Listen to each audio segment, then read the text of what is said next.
Assalamualaikum, saya Dino Patijalal. Terjadinya serangan militer Rusia ke Ukraina akhirnya menjawab pertanyaan besar selama ini, yaitu bahwa ternyata kehadiran masif militer Rusia di perbatasan tidak dimaksudkan hanya untuk menakut-nakuti Ukraina, tapi benar-benar dipersiapkan untuk melakukan suatu aksi militer yang besar ke wilayah Ukraina. Nah, ini adalah suatu peristiwa konflik internasional yang besar dan akan berdampak jauh.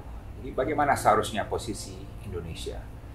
Indonesia harus selalu berpegang teguh pada prinsip politik luar negeri bebas aktif. Dan dalam konflik Rusia-Ukraina, Indonesia harus mengambil sikap yang jelas dan tegas. Apa yang salah dikatakan salah, apa yang benar dikatakan benar.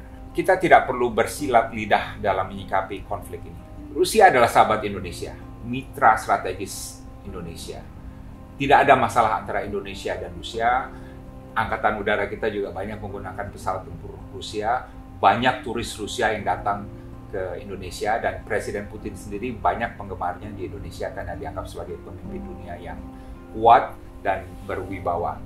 FPCI, grup yang saya pimpin, juga mempunyai hubungan baik dengan Rusia dan juga dengan berbagai think tank di Rusia.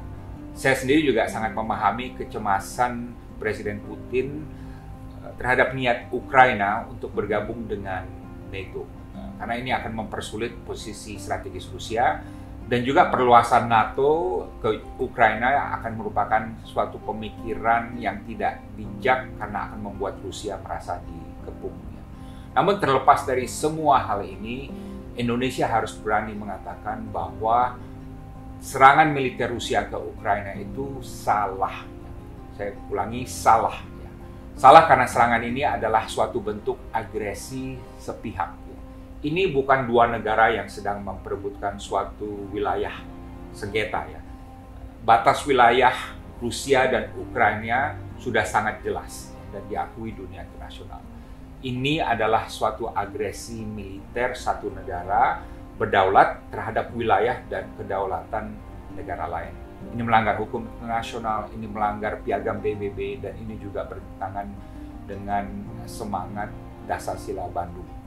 Ingat, ketika Amerika Serikat melakukan invasi militer ke Irak tahun 2003, Indonesia juga dengan tegas menolak aksi militer tersebut, walaupun Indonesia adalah sahabat dari Amerika Serikat. Masalah etnis Rusia di Ukraina juga seharusnya tidak menggoyahkan posisi Indonesia.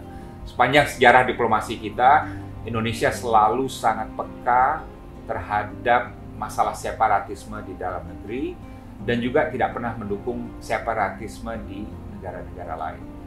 Indonesia karena tidak bisa mendukung perpecahan Ukraina, apalagi dalam suatu situasi tekanan militer dari luar.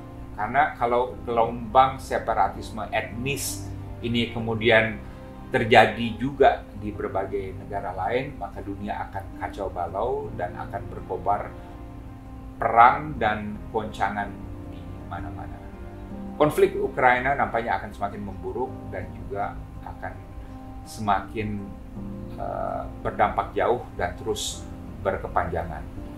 Hubungan Indonesia dengan Rusia yang baik, jangan membuat Indonesia sungkan menyatakan apa yang benar dan apa yang salah, apapun resikonya. Terima kasih.